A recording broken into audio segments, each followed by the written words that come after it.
Hello everyone. आजच्या बीएडच्या लेक्चरमध्ये तुमचं सर्वांचं स्वागत. आपण बीएल मध्ये बिझनेस लॉ मध्ये ज्या काही टर्म स्टडी केलेल्या आहेत आतापर्यंत फर्स्ट युनिट मध्ये, जवळपास आपला फर्स्ट युनिट आता शेवट एक दोनच फक्त पॉइंट्स बाकी आहेत रिमेनिंग.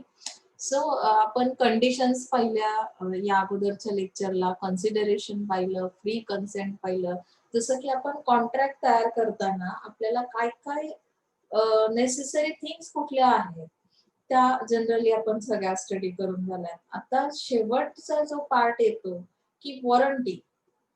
जैसे हम लोग सुनते हैं ना कि कोई भी प्रोडक्ट हम परचेज करेंगे तो उसके साथ वारंटी कितनी दी है। वारंटी का मीनिंग सबको पता है, लेकिन यहाँ पे एज पर लॉ हमें अगर देखना है कि किस तरह से कॉन्ट्रैक्ट के अंदर वारंटी ये जो है वर्ड है वो किस तरह से यूज किया जाता है, इसका पर्पस क्या है, वारंटी की वजह से कौन सी चीजें मतलब कौन सी एश्योरिटी हमें मिलती है।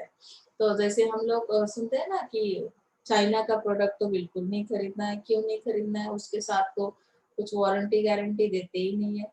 मतलब एक दिन भी चला तो चला, अदरवाइज उसका कुछ हम एश्योरिटी नहीं दे सकते कि अगर नहीं भी चल रहा है तो भी हम जाके क्लेम नहीं कर सकते। ये चाइना प्रोडक्ट अभी तो बहुत सारे चाइना के जो बाकी के भी ये है उस पे भी रिस्ट्रिक्शन लगा हुआ है कि ये ऐप मत यूज करो, वो ऐप मत यूज करो। अभी ये वारंटी वर्ड आया तो इसकी वजह से मैंने थोड़ा आपको वारंटी के बारे में बताया। तो let's see first what is mean by warranty. Warranty is a stipulation which is of secondary importance in contract of sale। यानी कि सेल करते वक्त ये जो वारंटी है ये इसकी वजह से क्या किया जाता है, एक तरह का आपको टाइम पीरियड फिक्स करके दिया जाता है कि कोई भी अगर आपको मेंटेनेंस चाहिए या रिप्लेसमेंट चाहिए, अगर फॉल्टी पीस है तो फिर इसके लिए आपको एक टाइम पीरियड दिया जाता है। उस टाइम पीरियड के अंदर अगर जो भी सेल किया हुआ प्रोडक्ट है गुड से, तो उसके अंदर कोई भी डिफॉल्ट अगर बायर को यानी कि जो कस्टमर से उनको दिखाई दे रहा है तो वो लोग रिप्लेस कर सकते हैं। रिप्लेसमेंट की जो प्रोविजन है वो इसके अंदर रहती है। So it is a stipulation which is of secondary importance in a contract of sale. जब भी सेलिंग का कॉन्ट्रैक्ट किया जाएगा तो इसका इंपॉर्टेंस कैसा है, सेकेंडरी इंपॉर्टेंस है।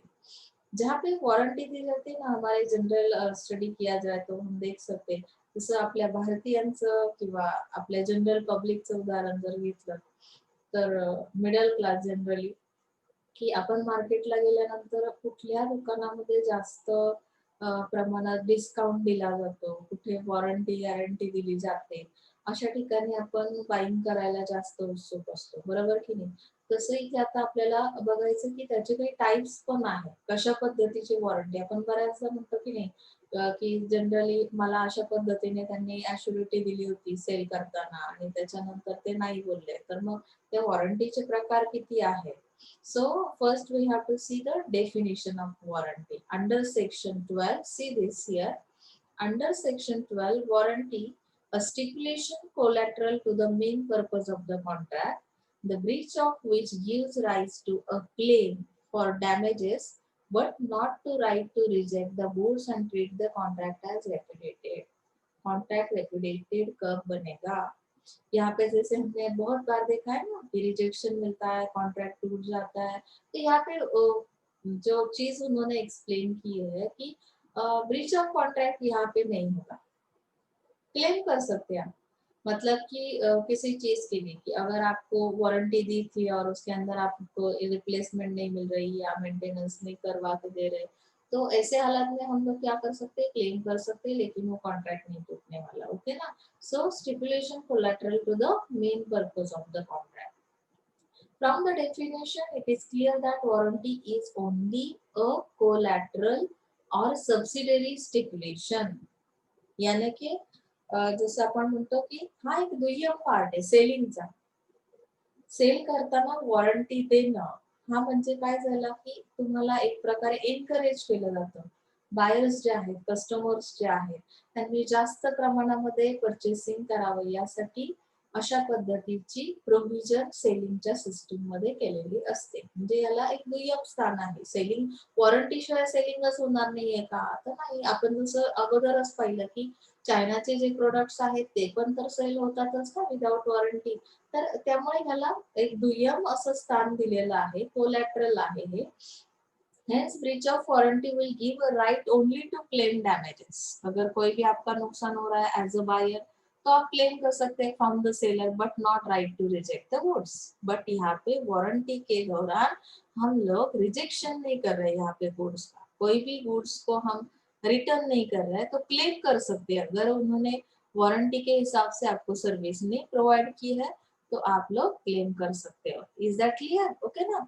सो let's C first example. A while selling his car to B. A ने A पर्सन जो है B को क्या किया, एक कार सेल कर दी. Stated the car gives a mileage of 12 kilometers per liter of petrol. अभी उन्होंने सेल करते वक्त A ने जब कार सेल की B को, तब उन्होंने क्या बताया कि माइलेज कितना है इसका, 12 किलोमीटर पर litre of petrol. 1 litre petrol में ये 12 किलोमीटर तक क्या कर सकती है, चल सकती है. यानी उन्होंने इसके जो फीचर्स है वो एक्सप्लेन किए. ऑब्वियसली जो बायर है वो तो थोड़ा सा इम्प्रेस हो जाएगा ना कि आपका जो प्रोडक्ट है वो कितना अच्छा है. अगर 12 किलोमीटर तक वो चलने वाली कार है तो मेरे लिए तो प्रॉफिटेबल है. ओके ना. So the car gives only 10 kilometre पर लीटर. जब बी ने वो परचेस की कार तो एग्जैक्टली वो कितना चलती है, 1 लीटर पेट्रोल पे, ओनली 10 किलोमीटर. अभी तो उन्होंने तो बताया था परचेस करते वक्त ए पार्टी ने कि इतना माइलेज है इसका, लेकिन B can not reject the car. B ने इसकी वजह से तो कार रिजेक्ट नहीं की है. It is a breach of warranty. यहाँ पे क्या टूटा है, वारंटी टूटी है. मतलब उन्होंने जो भी प्रॉमिस आपको दिया था या स्टेटमेंट किया था सेल करते वक्त, तो उस तरह से यहाँ पे डिफरेंस कितना है, 10 किलोमीटर और 12 किलोमीटर. बताते वक्त तो उन्होंने 12 किलोमीटर का बताया था कि 1 लीटर पेट्रोल के दौरान वो कितना चलती है, लेकिन 10 किलोमीटर चलती है. इट्स ओके ना. आपको अगर आपका जो भी है म्हणजे तुम्हाला इथे फसवलंय असं तुमच्या लक्षात येतंय तर तुम्ही क्लेम करू शकता. म्हणजे ती वॉरंटी तुटलेली आहे, कॉन्ट्रॅक्ट तुटलेलं नाही. इथे प्रोडक्ट्सला किंवा गुड्सला रिजेक्ट केलं जाणार नाही. इज दॅट क्लियर ना? What is mean by warranty? Okay ना. सो next point is that what types of warranty. See, there are two kinds of warranties. First one is express warranty and second one is implied warranty. Then what is meant by express warranty? Express warranty stipulations which are specifically laid down by the contracting parties, while implied warranties are stipulations which the law implies in the contract of sale. In case of conflict between express and implied warranties, express warranties shall prevail. अभी यहाँ पे उन्होंने एक चीज explain की है कि express warranty और इम्प्लाइड वारंटी के दौरान क्या होता है, कॉन्फ्लिक्ट होता है. तो एक्सप्रेस वारंटी ये क्या है, एक स्टिपुलेशन है. स्टिपुलेशन मतलब कुछ कंडीशन रखी जाती है कि कौन सी कंडीशन में आपको ये कॉन्ट्रैक्ट करना है. सेलिंग का कॉन्ट्रैक्ट है ना आपका, आप गुड्स को सेल कर रहे हो तो इसके लिए कुछ कंडीशंस रखे जाते हैं. और जो इम्प्लाइड वारंटी है उसके बारे में क्या बताया कि these are also stipulations which the law implies in the contract of sale. अभी यहाँ पे लॉ का जो पार्टिसिपेशन है इम्प्लाइड वारंटीज के अंदर तो वो किस तरह का है, देखो. Implied warranties are warranties which the law implies in the contract of sale. They are presumed to be incorporated unless the contracting parties expressly exclude them. यानी कि यहाँ पे जो कॉन्ट्रैक्टिंग पार्टीज है, जो कॉन्ट्रैक्ट सेलिंग का कॉन्ट्रैक्ट कर रहे हैं, तो किस तरह से कंडीशन रखी जाती है इम्प्लाइड वारंटीज के अंदर. कंडीशन क्या है, तो यहाँ पे उन्होंने लॉ की प्रोविजन दी है. एज पर लॉ आप किस तरह से उस कॉन्ट्रैक्ट के दौरान क्लेम कर सकते हैं. तो अभी क्या है कि एग्जांपल के बाद आपको समझ में आएगा कि the appellant company sold a certain number of forging machine to respondent corporation.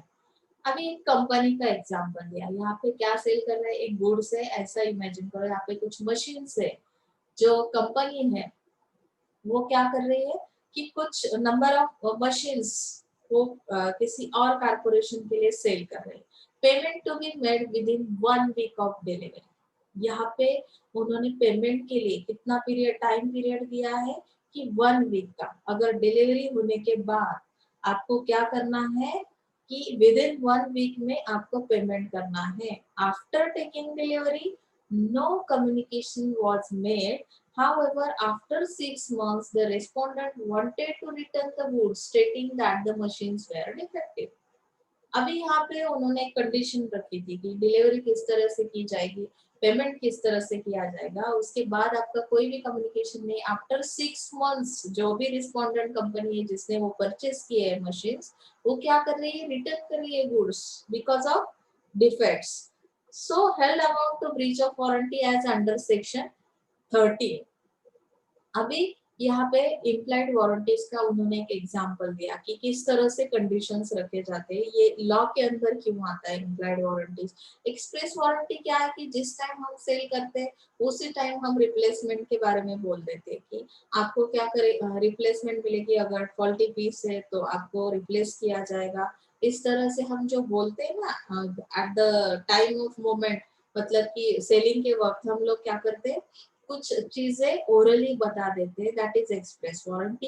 And implied warranties के अंदर हम क्या करते हैं कि कुछ टाइम पीरियड फिक्स किया जाता है, कुछ कंडीशंस रखे जाते हैं और वारंटी दी जाती है। तो so let's see there are 4 implied warranties. अभी इम्प्लाइड वारंटीज के भी उन्होंने जो टाइप्स है 4 टाइप्स दिए, as to quiet possession, as to freedom from encumbrance and to disclose dangerous nature of goods and warranty annexed by usage of trade. So one by one हम लोग study करेंगे। Quiet and undisturbed possession. What is mean by quiet and undisturbed possession? See first one. There is implied warranty. अभी ये implied warranty है। That the buyer shall have and enjoy quiet and undisturbed possession of the goods bought. जो भी हमने goods purchase किए हैं, जिसका possession म्हणजे काय की ताबा घेतलेला आहे, तर इथे तुम्ही एन्जॉय करताय त्या गुड्स। आता सपोज तुम्हाला ऑनलाईन एज्युकेशन साठी तुम्हाला एखादा नवीन मोबाईल घेतलेला आहे, तुम्ही परचेस केलेला आहे, म्हणजेच काय की त्याचा जो ताबा आहे, पोजेशन आहे, ते तुमच्याकडे आहे ऍज अ बायर। मग अशा केसमध्ये तुम्हाला if in any way of the buyer enjoyment is disturbed on account of seller's defective title, he can sue the seller for damages. आपको अगर किसी चीज के लिए क्या किया, पण जसं म्हणतो की फसवलं, एखादा प्रोडक्ट तुम्ही परचेस केला आणि त्यामध्ये तुमची फसवणूक झाली, असं जेव्हा तुम्हाला डिफेक्ट जेव्हा आढळतो त्या प्रोडक्ट मध्ये, तेव्हा काय होणार आहे की तुम्ही त्या सेलरवर काय करू शकता, तुमचं जे काही हानी झालेली आहे, तुमचं जे काही डॅमेजेस आहेत, त्यासाठी तुम्ही त्याच्यावर फिर्याद देऊ शकता। You can show the seller for damages. This warranty is a fall out of condition as to title. म्हणजे इथे तुम्हाला अनडिस्टर्ब पोझिशन्स, म्हणजे तुमच्याकडे असणाऱ्या गुड्सच्या बाबतीत तुम्ही अनडिस्टर्ब केव्हा होता, तर त्यामध्ये ते फॉल्ट आढळल्यानंतर। Freedom from encumbrance, according to this warranty that the according to this warranty, it is presumed that the goods shall be free from any charge or encumbrance in favor of the third party unknown to the buyer. If the buyer's position is disturbed on account of any charge, the buyer can sue the seller for damage. तुम्ही म्हणाल buyer खूपच active आहे madam, सारखाच तो काय करतोय की claim करण्यावर फार भर दिलेला आहे। बघा कुठलाही कॉन्ट्रॅक्ट असेल, कुठलीही सेलिंगचं कॉन्ट्रॅक्ट असेल, तर त्यामध्ये काही कस्टमरला राईट्स दिले जातात। मग तुमचे कस्टमरचे राईट्स कुठले आहेत ते तुम्हाला या लॉच्या सिलेबस मध्ये बऱ्यापैकी बघायला मिळतील की तुम्ही जेव्हा मार्केटमध्ये जाता, एखादं प्रोडक्ट परचेस करता, तर त्यासाठी आता इथे फ्रीडम फ्रॉम एन्कम्बर्स मध्ये त्यांनी कशा पद्धतीने तुम्हाला डिस्टर्बन्स येतो, कशा पद्धतीने तुमचं एन्जॉय तुम्ही करू शकत नाही, त्यासाठी खूप सुंदर एक्झाम्पल दिलेलं आहे। For example, A had hypothecated his auto rickshaw for the loan taker. आता ए ची काय कंडिशन आहे बघा, ए पार्टी म्हणजे एक पर्सन, ए पर्सनने काय केलंय की त्याची ऑटो रिक्षा लोन घेण्यासाठी काय केलेली आहे, गहाण टाकलेली आहे. हा, मग आता अशा केसमध्ये A sells this auto rickshaw to B without disclosing the charge. आता त्याने काय केलं की ती कार सेल केली. त्याने बीला जेव्हा सेल केली तेव्हा हे सांगितलेलं नाही की ऑलरेडी जी काही माझी प्रोडक्ट आहे किंवा माझं जी ऑटो रिक्षा आहे ती मी गहाण ठेवलेली त्यावर मी लोन घेतलेलं आहे. ओके ना, म्हणजे तो जो चार्ज आहे त्याच्यावरचा तो तुम्ही काय केला, डिस्क्लोज नाही केलेला आहे. If B's position is disturb B can claim damages from A. अभी बी तो डिस्टर्ब होगा ही ना, श्योर है। अगर आप किसी की कार भी ले रहे हो या बाइसिकल ले रहे हो या कोई भी चीज परचेस करते हो, ऑलरेडी वो अगर किसी हायपोथेटिकेटेड है, मतलब क्या है की जर ती गहाण ठेवलेली वस्तू आहे किंवा चोरीची आहे आणि अशा केसमध्ये त्या पार्टीने तुम्हाला ती सेल केली तर तुम्ही डिस्टर्ब होणं साहजिक आहे. ओके ना, म्हणजे इथे तुमच्या फ्रीडमवर काय झालं की गदा आलेली आहे. थर्ड कंडिशन काय दिली, to disclose dangerous nature of goods, where the seller sells goods knowing that the goods are inherently dangerous.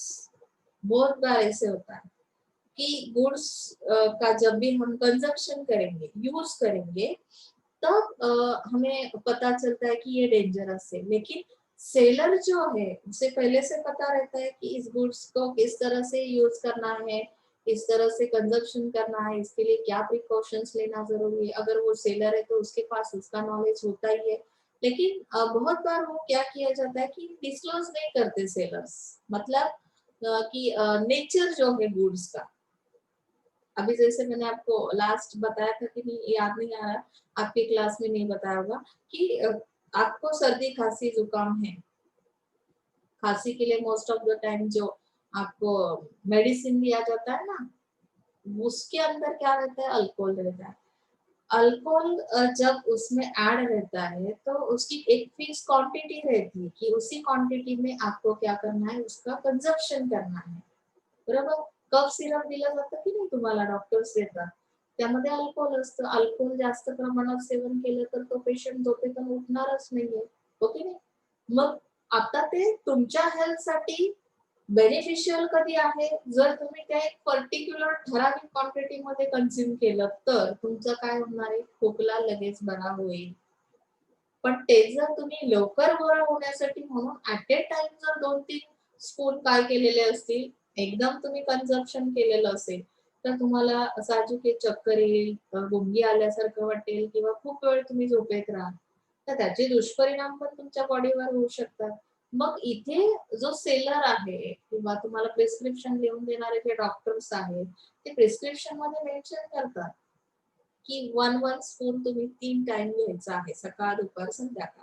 असं त्यांनी क्वांटिटी मध्ये तुम्हाला दिलेलं असतं. 5 ml, 2 ml, 3 ml. पेशंटचं आजार किती कसा आहे किंवा किती रुजलेला आहे किंवा तो पेशंटचं एज किती आहे, त्यानुसार ते तुम्हाला काय करतात, प्रिस्क्रिप्शन लिहून देतात. पण काही पेशंट्स असतात की म्हणजे ते डेंजरस आहे की नाही याचा विचार करत नाही. डॉक्टरांपेक्षा आम्हाला खूप जास्त कळतं आणि मग आम्ही एक्सेसिव्ह कन्झम्पशन करतो. पर बऱ्याचदा असं होतं कि जो सेलर आहे, जिसने वो सेल किया है, जो भी प्रोडक्ट है, तो डेंजरस है कि नहीं है ये बताना बहुत जरूरी है। बायर के लिए ये नॉलेज होना बहुत जरूरी है। So let's see this, to disclose dangerous nature of goods, where the seller sells goods knowing that the goods are inherently dangerous or they are likely to be dangerous to the buyer, there is an implied warranty that the seller warns the buyer।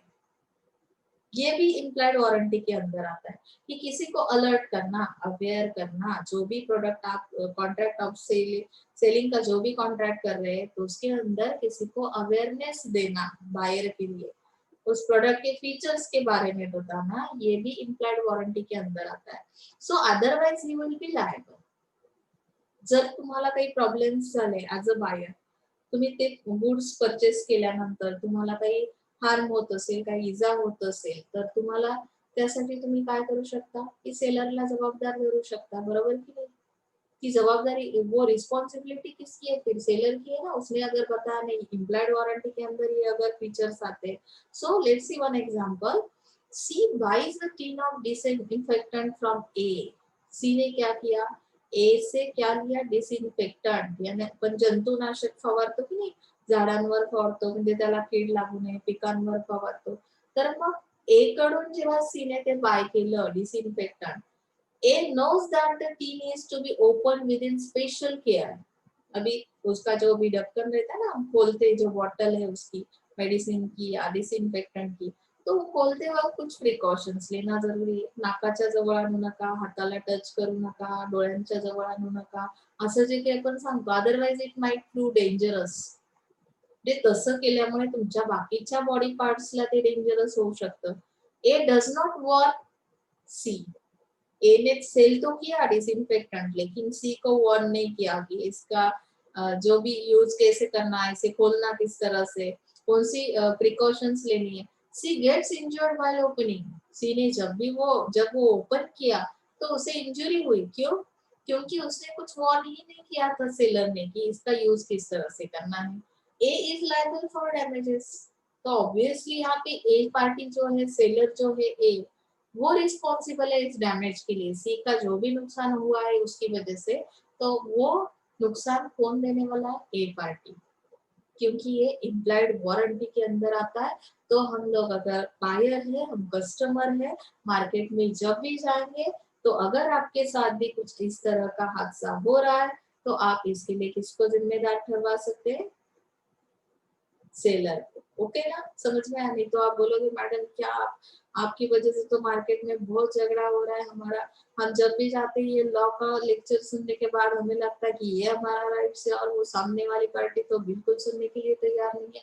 तो at least उनको ये जानकारी देना, या purchase करते वक्त हमें अगर वो वार्न नहीं कर रहे तो भी हमारी रिस्पॉन्सिबिलिटी की जाके पूछना है हमें कि ये प्रोडक्ट अगर हम पहली बार परचेस करते हैं तो इसका कंजम्पशन कैसे करना है, इसका डेमो दिखाओ भाई. हमारे पास बहुत बार वक्त नहीं रहता है, टाइम ना होने की वजह से हम झट से परचेस करते हैं. कोई एडवर्टाइज देखने के बाद मोस्ट ऑफ देम फीमेल्स जो है उनके अंदर ये हैबिट बहुत है. एडवर्टाइज में देखते हैं कि ये क्रीम यूज करो, इसकी वजह से आपको फेयरनेस मिलेगा. तो हम बहुत बार बहुत सारे कॉस्मेटिक्स एडवर्टाइजिंग की वजह से हम परचेस कर लेते हैं. उसमें कंटेंट क्या है, उसके साथ क्या वारंटी दी जा रही है, इसके बारे में कोई जानकारी ना रखने की वजह से बहुत बार हमें क्या होता है, नुकसान होता है. सो हमें इसके लिए ये हेल्पफुल है इम्प्लाइड वारंटी के अंदर ये जानकारी लेना. ओके ना. So let's see warranty annexed by trade usage. अभी ट्रेड है, कस्टम है, कोई भी चीज है, लाइक इम्प्लाइड कंडीशन में, यानी कि यहाँ पे जो भी कंडीशन है, कौन सी कंडीशन के अंदर आपने वो वारंटी दी थी, या कंडीशन अगर जो कंडीशन बताई थी वो सही नहीं थी, तो ऐसे हालात में हम लोग देखते हैं कि हर जगह पे वारंटी का क्या है, कनेक्शन है ट्रेड में. जब भी हम कोई बिजनेस करते हैं, कोई भी चीज हम सेल करते हैं या बाय करते हैं, तो उसके अंदर warranty annexed by trade usage, मतलब इसका कनेक्शन है ट्रेड के साथ. ओके ना, वारंटी का यहाँ पे समझ में आया.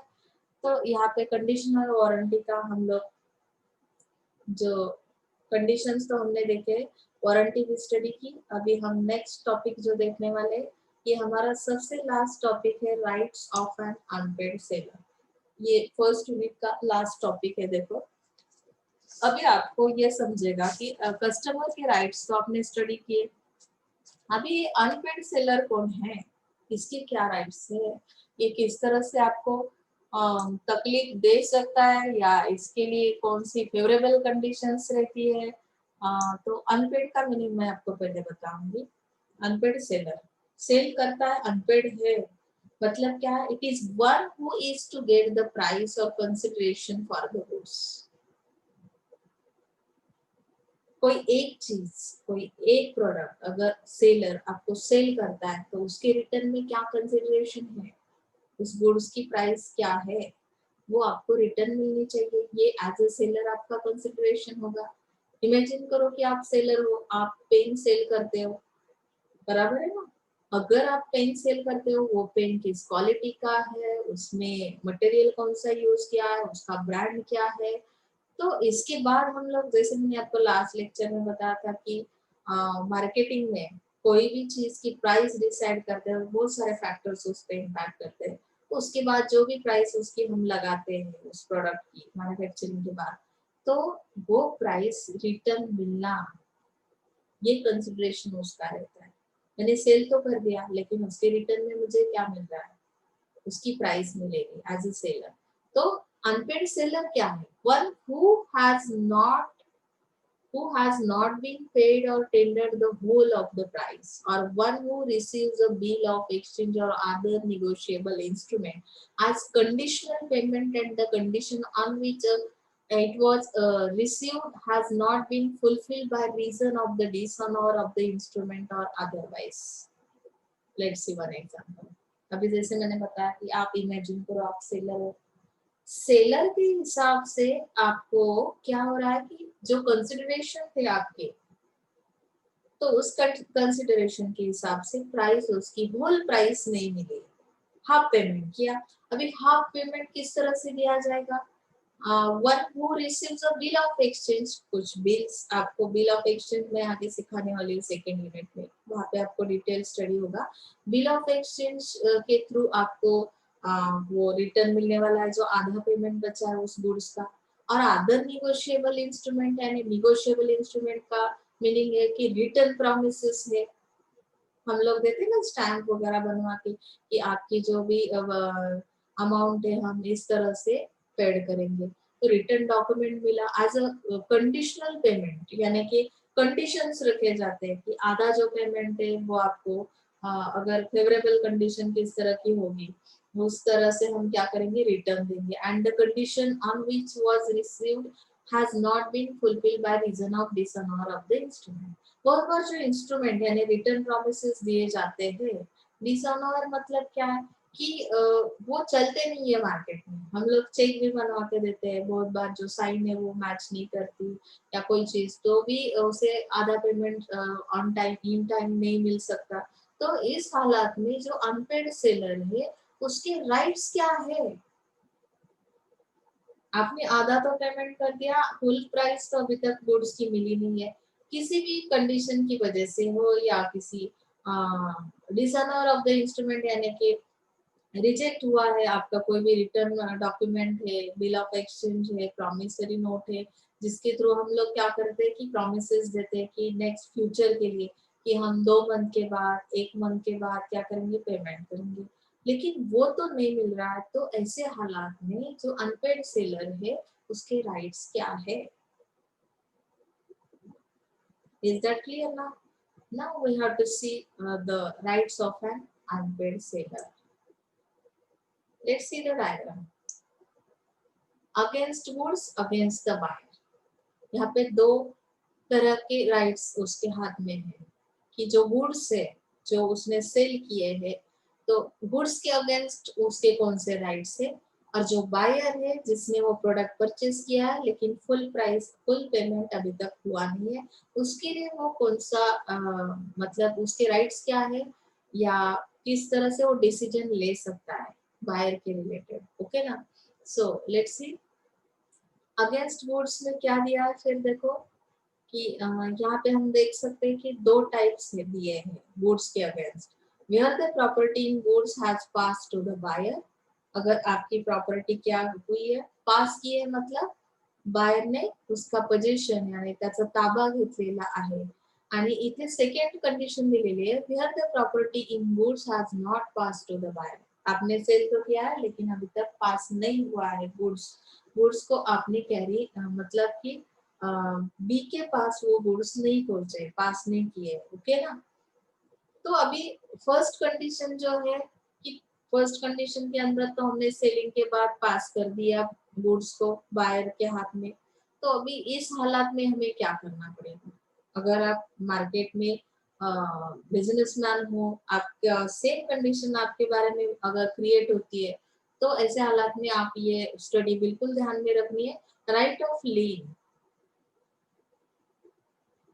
लिंक का मतलब मैंने आपको बताया, जसं गहाण ठेवणे ज्याला म्हणतो, गहाणवट, तर तुम्ही बऱ्याचदा तुम्हाला पैशांची अडचण असेल, कोणी तुम्हाला रोख कॅश द्यायला तयार नसेल, तर बऱ्याचदा तुम्ही बँकेत जाऊन तुमच्याकडे असणारं गोल्ड काय करता, लिन म्हणजे काय, गहाण ठेवलं जातं, आणि मग जेव्हा तुमच्याकडे ती अमाऊंट परत येते तेवढी, त्या गोल्डवर तुम्हाला काही पैसे बँकेकडून मिळतात, तुम्हाला जी गरज आहे त्यानुसार तुम्ही तेवढ्या पद्धतीने काय करता, ती प्रोव्हिजन करता. मग तसंच इथे गुड्स तर पास झालेले आहेत. मग ते राईट ऑफ लिंक मध्ये काय कशा पद्धतीच्या प्रोव्हिजन्स केल्या जातील. Right of stoppage in transit तुम्ही पास केलेत म्हणजे काय, डिलिव्हरी केलेली आहे, मग ते स्टॉप कशी करणार आहात. राईट ऑफ रिसेल, मग पुन्हा ते जर तुम्हाला रिसेल करायचे असतील तर ते राईट्स तुमच्याकडे आहेत का, किंवा कशा पद्धतीने त्या राईट्सचा वापर केला जाईल. सेकंड कंडिशन में दिया है कि when the property in goods has not passed to the buyer. अभी यहाँ पे तो गुड्स नहीं पास हुए तो भी हमें कौन से राइट्स मिलते हैं, with holding delivery of goods.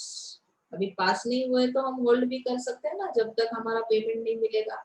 Other remedies के अंदर क्या आता है, काय उपाय असतील आणखी, तर ते पण आपण डिटेल मध्ये पुढे स्टडी करणार आहोत. अगेंस्ट द बायर, अभी बायर के साथ हम लोग बायर पे कौन सी एक्शन ले सकते हैं. अनपेड सेलर, उसके राइट्स क्या है, शूट फॉर प्राइस.